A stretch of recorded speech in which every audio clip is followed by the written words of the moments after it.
បងអើយមានរឿងអ្វីប្រលឹង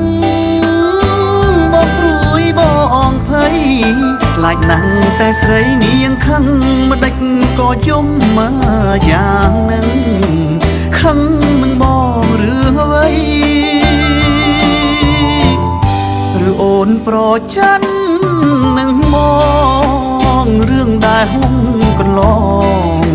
បងឈួតមួយពេលខ្លី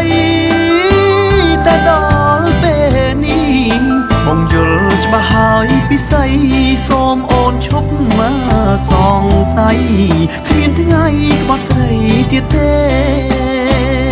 មកលួចពួនយំសំងំយំតែម្នាក់ឯ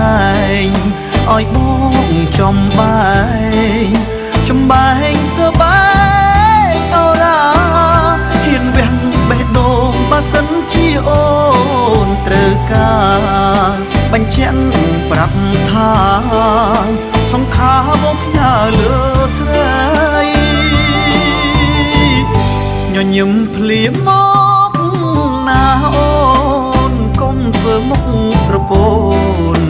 បងហាក់ធ្លាក់អោបជ័យបើអូនញញឹមជីវិតបងពិតមានន័យតើដឹងទេពិសី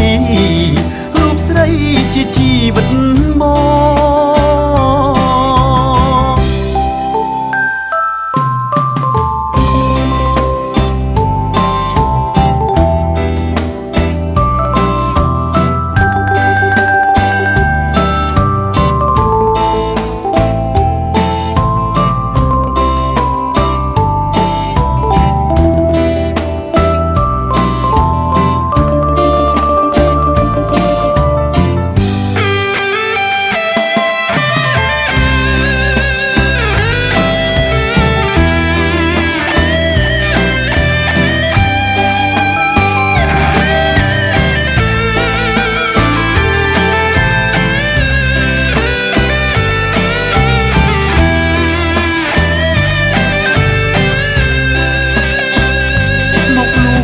យំសំងំយំតែ